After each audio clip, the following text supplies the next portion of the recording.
You want a fictitious name, or we just call you Jack? Jack's fine. Yeah, we'll just do a false name on there. Okay. Yeah. So, hello Jack. Hello Sean. Thank you for coming today. Pleasure. Oh, sort of. Have you ever had counselling or anything similar before? Have you had experience? No. So this is all very new to you? Very new. Okay. Well, there's no pressure to come up with anything, to do anything. This is all about you and helping you in whatever way we can serve you. So, before we begin, I'll just go through a couple of things that I need to mention up front, just regarding confidentiality and your consent, and then we can begin. How's that sound? Sounds good. Okay. So, with counselling, and in this session, everything is confidential. We don't share it with anyone else, work colleagues, or anything else. So, whatever you share is kept here between us in the counselling relationship. However, there are some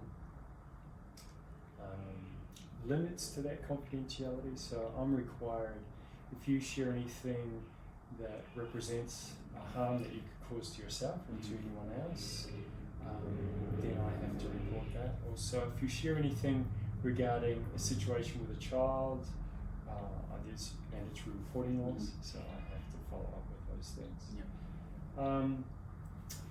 Also, I do get supervision, and I have a supervisor, and sometimes I take case scenarios to them for feedback, which is to improve the service I provide and to assist me in what I can do to better serve, but I try and keep names and things out of it if I can.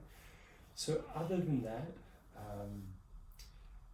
there are times when you're required under subpoena to testify in court if that should ever arise, but it's very rare that ever happens. Okay. Yeah. So other than that, just know that it's confidential. But I do need to let you know those, and I do need your consent.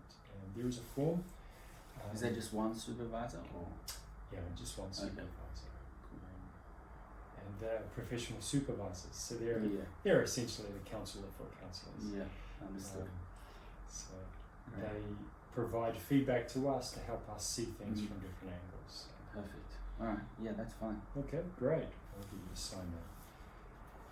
So, also with regard to counselling is about helping you to work through and discover for yourself. We're not here to tell you what to do or to give advice or to give you tell you what we think you should do.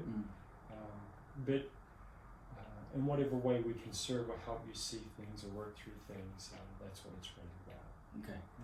Yeah. So tell me what brings you here today? What would you like to talk about and work on? Quite a few things, I suppose. Just alcohol abuse and also drug abuse. Started when I was probably maybe 15 or 16 years old. Now 25. The drugs have slowed down, but the alcohol hasn't. So you want to talk about addiction problems from 10 years ago, that it's still current but not as bad as it was, is that? That's correct. I suppose it's not as, the substances I'm abusing aren't as broad. It's gone from illicit drugs just to alcohol. Okay. But obviously this manifests negatively in all aspects of my life, the jobs, relationships. How is it affecting your life currently?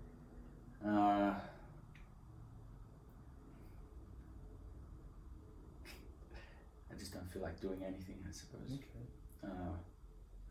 So it's just a perpetual cycle downwards. And what would you like to accomplish through this process? Do you have clarity on that? Or are you just looking for a start somewhere? I'm not one to delve into the past too much, but I would like to get a plan to how to manage it so the outcome that I'm experiencing is different. Okay. And I think removing the alcohol from the equation will be the best thing for me, basically. Okay. So you're looking to get free of addiction to live your life, and you understand it's a process. That's your goal. Yes. Great. Where would you like to start? You can start back when you mentioned 15. How did it begin? I think peer pressure mainly. That's how most. Well, not sure, I can't speak for everyone, but I'm certain it was because that's what all my friends would do. I'm sure I didn't instigate it. But typically, it's, when you're younger, or when I was younger, you tend to hang around older people, and they're obviously more adept at these things, and just by proximity, you tend to pick up vices like this. Okay. So relationships and environment that led you there? I think so, yeah. Maybe some's genetic. Some genetic? Predisposed, yeah, maybe. Oh. The jury's out on whether it's genetic, but I hear you. Yeah, so it started just obviously occasionally on the weekends, and then kind of just seeped into where being sober was the rarity. Okay. You did mention genetic. Is that a parent? Yeah, father. Your father? Yeah. Is he a drinker? I believe, no, not true. I don't believe drugs, but I'm almost certain he was quite a heavy drinker. I think he went to rehab twice, I'm not too sure though. Through rehab? I don't think he completed it, but maybe the second time, maybe that's why he stopped, I'm not sure. Okay. But I don't recall any, I don't recall anything from experience of my own of being at the receiving end of that. Not that I can consciously remember whether or not that's impacted me in some way. I'm sure it has, but nothing that I can consciously recollect. Okay. So you feel there is a connection with your father's drinking to your drinking problem? Perhaps. I'm unclear. Yeah, unclear. Okay. Tell me, how is the drinking a problem for you at the moment? In terms of? How is it impacting your life, your finances, your relationships, your work,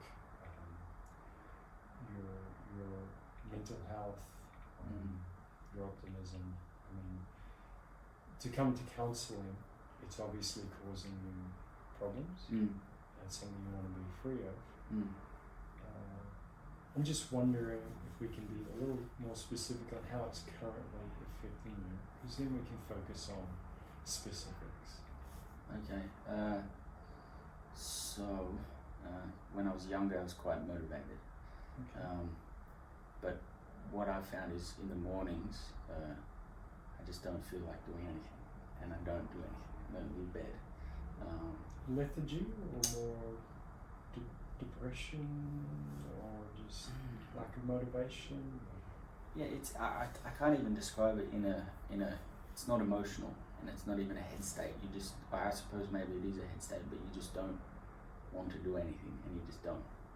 Okay. If you could sum up motivation, I'm not sure what motivation is. It may be a state or discipline. Any self-restraint just goes out the window, basically. Okay. Yeah. So when you're drinking, you lose structure in your Totally, life? yeah. Does that cause you concern? Much concern. Much concern. Okay. Definitely. So you really like to have structure and organisation? Yeah, because if I don't have structure, everything else goes out the window, especially in my head.